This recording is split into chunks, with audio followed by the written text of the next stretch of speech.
So today I want to share some thoughts with you on what I call destiny or determination. There was a CEO by the name of Jack Welch that ran GE for a number of years, and he said, control your own destiny or someone else will. Now, in my career, I've been in thousands of people's homes in a variety of states. And about 90% or more of those people think that their destiny is determined by other people. That is, maybe the workplace or the family or maybe the zip code that they were born into. There's a young man that lived several thousand years ago by the name of Joseph. In the Bible, it tells about this story. And Joseph was one of the favorites. Certainly, if you're a parent, you're not supposed to have any favorites, but in this story, Joseph was the favorite son of many sons of his father. So in the course of this story in Genesis chapter 39, Joseph's brothers got so irritated and angry at Joseph that they actually sold him into slavery. Well, over a period of time, Joseph was put in prison. He had a really difficult time. And in Genesis chapter number 39, it says this, "Now Joseph had been taken down to Egypt, and Potiphar, an Egyptian officer of Pharaoh, the captain of the bodyguard, bought him from the Ishmaelites who had taken him down there. And the Lord was with Joseph, so he became a successful man. And he was in the house of his master, the Egyptian. Now his master saw that the Lord was with him and how the Lord caused all that he did to prosper in his hand. So Joseph found favor in his sight and became his personal servant, and he made him overseer of his house. And all that he owned was put in his charge, the slave's charge. And it came about from that time, he made him an overseer in his house, and over all that he owned. The Lord blessed the Egyptian's house on account of Joseph." So if you go down to Genesis 39, and the story continues, it gets a little wider. Joseph was accused of trying to rape Potiphar's wife. The wife had eyes for Joseph, and of course, the boss, Potiphar, believed his wife. So he put Joseph in jail. Well, he was in jail for a period of time, but while he was in jail, the jailer even put Joseph in charge of the people in the prison because of his integrity, because of his honesty, because he decided to do the right thing even though nobody was looking.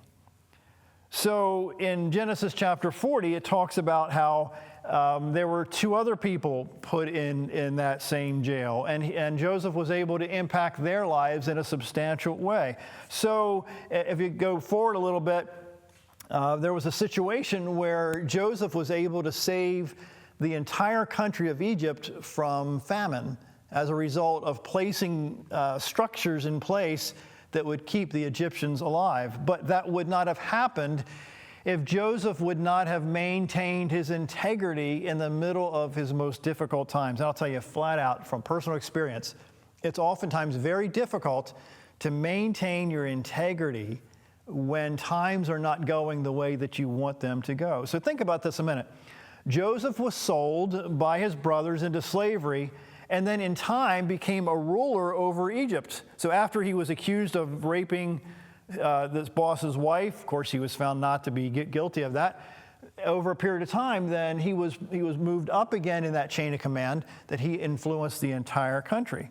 So Joseph he ruled over people in jail, and then he became ruler over many. But I can't really not think that Joseph's integrity and his reputation spoke volumes to other people around him in the middle of the most difficult times.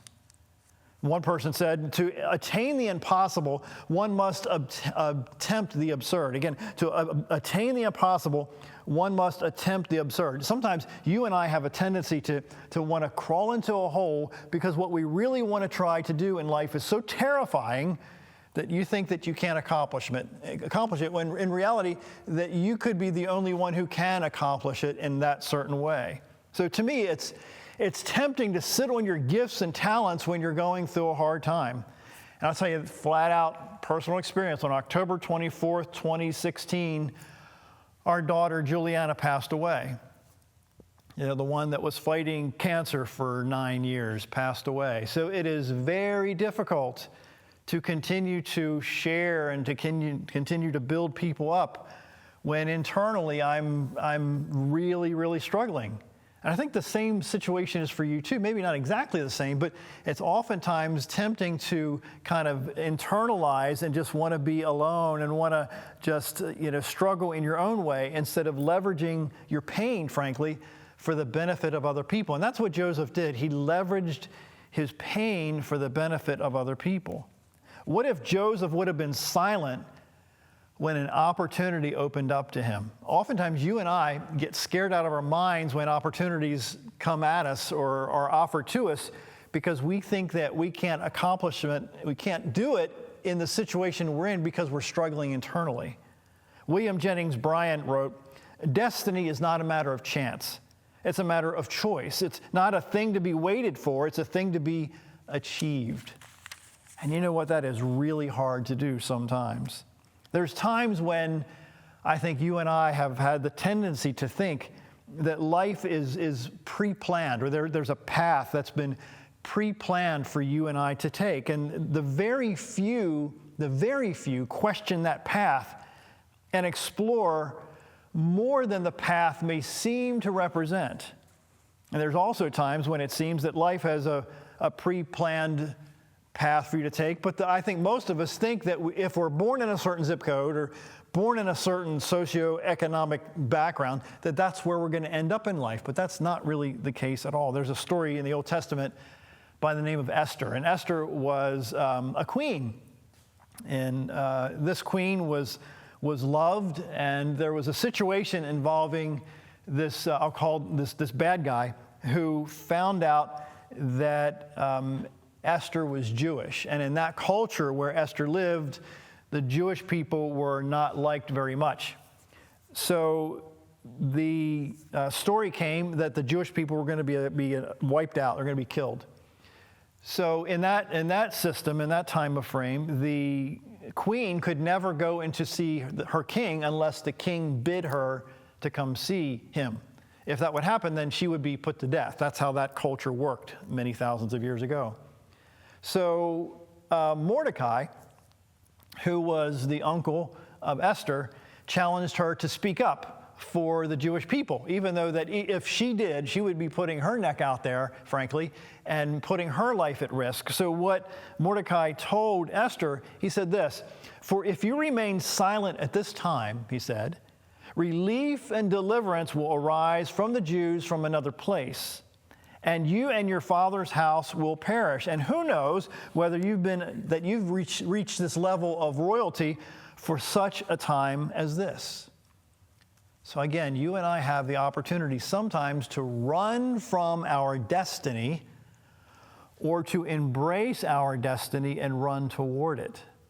What if where you are right now has a bigger purpose than you can imagine? I'll say it again. What if where you are now has a bigger purpose than you can really even imagine? Because you think that where you are is where you will always be. And I can tell you flat out that that is only based on what you do and more so how you think and how you behave. Where you are going to end up in life doesn't always really have any bearing on where you started. It has a bearing on where you think you're headed and what steps you're going to be put in place in your life to determine where you're going to end up. So I asked the question for the third or fourth time. What if where you are now has a bigger purpose than you can imagine? James Oppenheim wrote, "The foolish man seeks happiness in the distance, but the wise grows it under his feet." Again, the foolish man seeks happiness in the distance, but the wise grows it under his feet. That is, that you and I are supposed to take advantage of every opportunity that comes our way and leverage the good and the bad and the ugly. And I'll tell you flat out that sometimes it's really hard to leverage the bad. I'm trying to leverage the bad in my life. I'm hoping that through my struggles and through what I share is going to help you leverage the bad and the ugly that's going on in your life right now. Francis Bacon wrote, "A wise man will make more opportunities than he finds." A wise man will make more opportunities than he finds. Alexander Graham Bell said, when one door closes, really another door opens, but we often look so long and so regretfully upon the closed door that we do not see the ones open for us. How many times haven't you been so disappointed? Maybe, you got downsized at work, or maybe you had a relationship that got broken. Maybe somebody cheated on you and, you didn't really expect that to happen. But you keep looking at really what happened to you in the past versus what can happen for you in the future.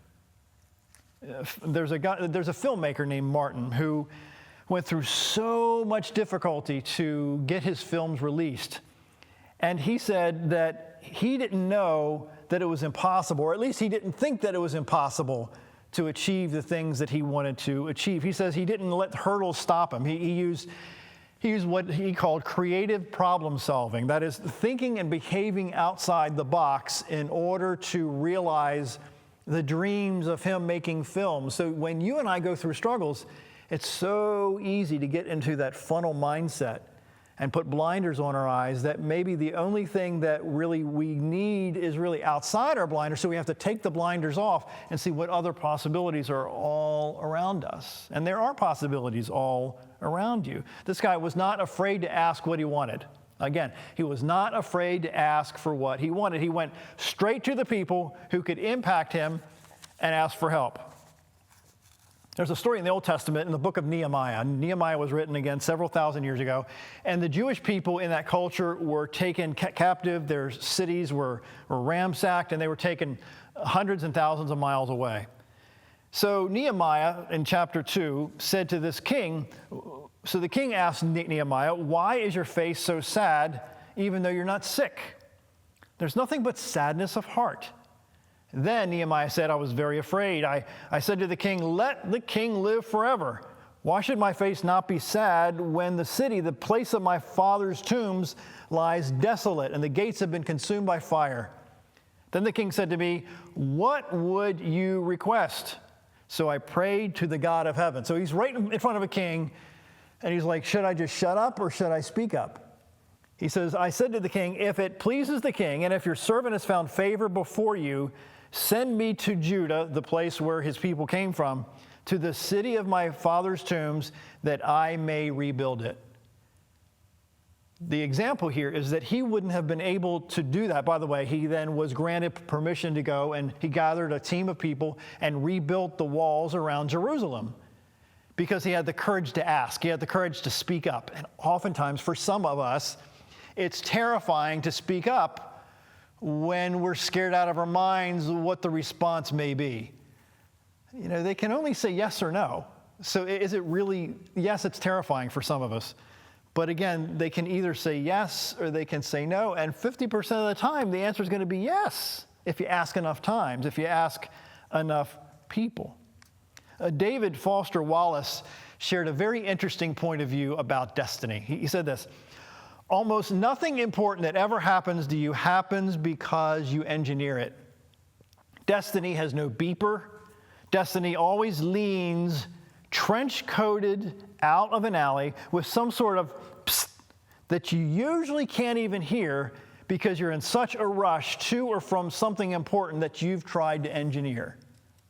Think about that a minute. How many times haven't you and I ignored opportunities, or maybe we look back 10 years later and realize, you know what, we just blew it because we just realized 10 years ago we could have taken advantage of this, but we were so focused on that we missed it. There's a story in the book of Luke in the Bible about a guy that was beat up and robbed of everything that he had. And the religious people who were heading somewhere, they had an agenda, they had a place to go, they walked past this guy on the side of the road, and again in Luke chapter 10. But it says in verse 33, but a Samaritan, somebody that was not respected in that community, who was on a journey, came upon this guy, and when he saw him, he felt, the word was compassion. Not only did he have compassion, he did something about the hurting man. He took him someplace and gave him medicine and paid for his lodging. But yet the religious people had an agenda. They were busy. They were moving to go somewhere.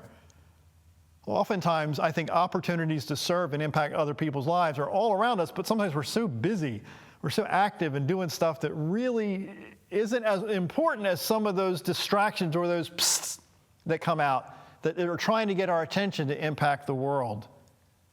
You and I have an opportunity like Debbie Fields. Fields was only 20 years old when she started selling homemade chocolate chip cookies.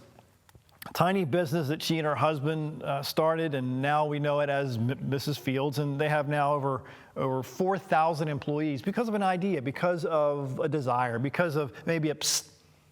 We can't avoid or ignore, or you shouldn't ignore those psst in your life, because those come along once in a while, and if you miss it, sometimes it's gone forever. Wendy Kopp turned her senior report into Teach for America, a $229 million a year organization. Kevin Plank, if you're from the Baltimore, Maryland area, was a University of Maryland football player, and he wanted to design shirts that would keep the sweat away. Well, that's turning now into a $2.3 billion company because of an idea, because of he embraced destiny, or he embraced an opportunity. And oftentimes I'm asking you, and certainly I'm talking to me too here today, that oftentimes we have to stop for just a minute and pay attention to the stuff going on around us instead of being so focused on what's going on in front of us. Because if not, we're going to miss opportunities all around us. Seth Simons writes, "You can't catch a fish without being near water." You can't catch a fish without being near water. He says, the people you think of as lucky often put a lot of effort into being near as many pertinent opportunities as possible. Let me slow that down and share it again. By Seth Simons. The people you think of as lucky often put a lot of effort into being near as many pertinent opportunities as possible. He says you can put yourself in the right place at the right time more often by, identifying an area in which you have the necessary skills and knowledge to capitalize on sudden opportunities. Again, it's about paying attention. It's about not believing that where you come from is where you're going to end up. I'll say it again. It's about not believing always where you began is where you're going to end up. I fell into that model for about 15, 20 years of my life. I thought because I struggled in these areas meant that I couldn't achieve other things. But I had to have a total mind shift, and that was because I surrounded myself with people who were smarter than me, who earned more than me, and who frankly kept encouraging me to push past my fears. And I'm hoping that's what I'm asking you to do today, to keep pushing past your fears and your anxieties, because if you do, you're going to find yourself maybe being a new human being in the next 5 to 10 years, because you've chosen to push past those scary times. He goes on to say, the fish not caught on the first try is larger when finally caught. He shares, ask any professional athlete about a shining moment in their athletic experience, and they'll tell you that luck came only after long hours of practice. He said wide receivers practice catching the ball thousands of times for every touchdown catch they make. Web developers create hundreds of applications before bringing the perfect one to market. He goes on to say, if you do not fish often, the fish have little chance to bite. Stop right there. Stop the presses. Again, if you do not fish often, the fish have little chance to bite. Being at the right place at the right time, he says, involves being in a lot of places, in a lot of times that might seem inconvenient or painful. You know how hard it is sometimes to keep going when you want to quit? Every fiber in your body says, I have to quit. Every ounce of energy you think you had is gone, but you know that if you stop, you won't continue to evolve. You won't continue to achieve what you're trying to achieve in your life. This is consistently the pattern through thousands of years. The people who take the pains and the agony and the difficulties and the setbacks, they leverage those, they stand on them, and they keep moving forward. Was Joseph, as I shared earlier, even though he was in prison, but was he at the right place at the right time? Looking back at it now, thousands of years later, I would say yes. If it was me, I'd say there is no way I'm at the right place at the right time. But again, hindsight for some of us is 20/20. So the struggles arise many times when we're tempted to believe, listen, I'll say it again, let me slow it down. The struggles arise many times when we are tempted to believe what is always shall be the same. And that keeps us from focusing forward. It keeps us from moving forward. It keeps us from pushing past the most difficult of times. Over in Galatians chapter 6 in the New Testament of the Bible, St. Paul said this. He says, so then while we have an opportunity, let us do good to all people, especially to those in the household of faith. Now, opportunity sometimes has to be embraced. Opportunity sometimes has to be seen before the crowd sees it. How many inventors have created things because they saw opportunity before everybody else saw opportunity? I'm asking you today to think about the people in your life that maybe are ignoring the opportunities all around them. I'm asking you maybe to consider what's going on in your life and taking lemons and making lemonade out of it. And I cannot overemphasize how difficult that is and how painful that is, because sometimes it is debilitating, because what you're going through is tearing you apart from the inside out. But there are people that keep moving forward and have kept moving forward, and they believe that being proactive gets you noticed. Again, being proactive gets you noticed. If you look across society, people that have been noticed and people that have been picked or chosen to do great things, they keep pushing forward in the middle of the agony, in the middle of the dark times. Tom Peters is a fantastic author. He says, if a window of opportunity appears, don't pull down the shade. Yikes, how many times haven't you pulled down the shade when somebody offered you something that you've been wanting for a long time because you're terrified of what it may turn out to be as a result of you embracing it? Michael Dell wrote, it's through curiosity, listen, it's through curiosity and looking at opportunities in new ways that we've always mapped out our path. One of my favorite authors that lived about 125 years ago, his name's Orison Swett Marden. He wrote, don't wait for extraordinary opportunities. Again, don't wait for extraordinary opportunities. Seize common occasions and make them great. Seize common occasions and make them great. Weak men wait for opportunities. Strong men / strong people make them. You and I have a chance to make opportunities out of everyday life if we pay attention to the ideas that come along once in a while. A guy named Zazwar writes a story. He says, there lived a little boy in a small town. The village merely had 100 houses. No houses had a proper floor. He had a dream. His father did a labor job, and he had a dream of making it big. He wanted to really make his own company, a multinational company, which builds houses and buildings and masterpieces. So one day, during school days, the teacher asked all of the students to draw their dream about what they want to become in the future. The little boy walked 2 kilometers to get crayons and drew huge buildings and parks and museums. He put his heart into it. He was excited to give it to his teacher. The teacher received all the assignments and checked it, and some got an A and some got a B, and those who did something out of the box got a failing grade. This little boy who put all his heart was disappointed to receive a failing grade. The teacher asked all those who failed to resubmit the assignment. The boy went back home and he sat with his paper and he thought about it a lot. He was sleepless, and after a week he finally decided to give the same paper without making any changes at all. So the teacher failed him in that assignment again.